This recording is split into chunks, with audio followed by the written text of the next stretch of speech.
Salty stench of sea and chilling gale at my back awakened me from a disturbed dream. Dream filled with familiar voices and fear for my life. Hello, Rob again here with the Geek Show. I'm going to talk about another video game, and this one is Cypronia's and Fatbot's game Vaporum on the PS4. Now, before I get into it, I want to talk about Steampunk, because that is what this game is being sold as. Vaporum is being sold as Steampunk. And genuinely, in pop culture now, in 2019, when you think of steampunk, you think of lots of light colours, very airy, very popular. It is a sort of thing which has got lots of subcultures growing onto internet, and it's very contemporary, and the con scene doing great business. All sorts of stars making loads of money out of steampunk. However, what you don't think about when you use the phrase steampunk, or you use the style as steampunk, you don't think of sort of dark, dirty, primordial stuff inspired by the sort of era which H.P. Lovecraft was writing in. And on that level, I think that is what Vaporum is looking at. And it's similar to Dishonored, in the way Dishonored sort of presents its world, and the same sort of sound design, the same sort of... I mean, this intro scene here is very Dishonored, and I love it. I absolutely love the way that this game sets a scene.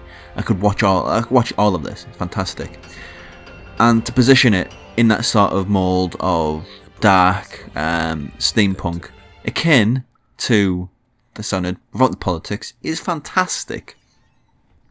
What the game is, though, is something which is almost unpigeonholable in the modern sense.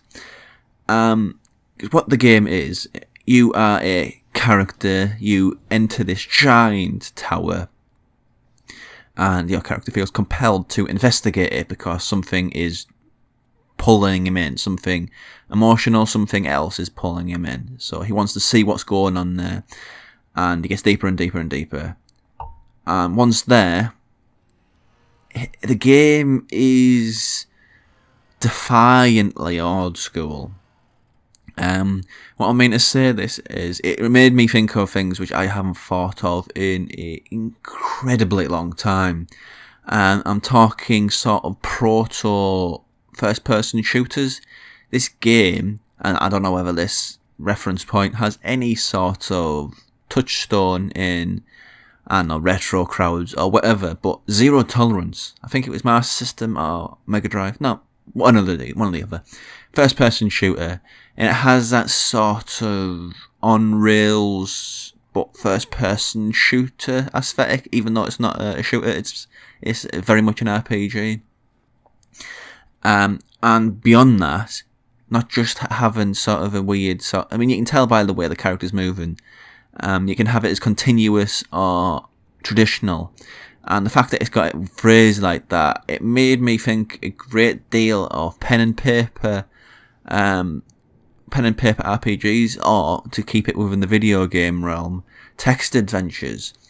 Because the way the game feels is, you take, in a sort of narrative of those games, I mean, you take one step forward and you find something. How do you react? What do you do? It has that sort of tabletop RPG, traditional RPG sort of aesthetic to where the game works. And I dig that, but it's so amazingly niche. It's very hard to really dig into because it has no contemporaries. But I think that's kind of what I really like about it. I mean, whether I like the game, I'm not so sure. But I will defend Vaporum to the heavens for its right to... Well, it's sort of its role in indie games and the role of indie gaming as a whole. If you want it, if there's something which you used to love as a kid, something which has died, like a genre which has died, and you think, you know what, no, I'm going to do this. That's what Vaporum makes me think of. Because this is such an incredibly unpopular style of game. I don't even know where this would fit. You look at it with modern eyes and you're not going to get a great deal from it, but you look at it with that sort of longing to put something in video game form which doesn't exist anymore, and it becomes incredibly charming. It's not the sort of game which you're just going to throw on. It's the sort of game which you need to be in the mood for. So it's not the sort of thing I can recommend, because it is for those people who look at this and see those early sort of text game adventures and want to get into something like that. I mean, you can't do a text adventure now.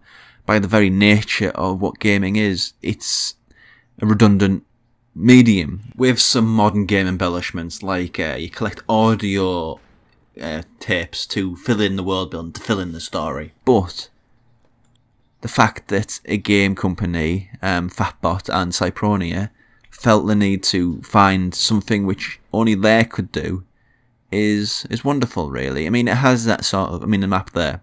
It reminds me of certain DS games whose name are completely escaping me, but I assume somebody out there on YouTube land will know. The DS, you do your RPGing and top, and as soon as you unlock things on the bottom end of the screen, you will open up the map and fill it in, basically. But just to retrack, in this world, you go into this massive structure. Pretty early on, you're presented with a room where you have to pick a suit, really. A suit of armour, a deep sea diving suit, whatever word you want to use to describe it. It's a suit which protects you, and it's a suit which you will customise throughout the game. And each one will have a different sort of aesthetic to the gameplay.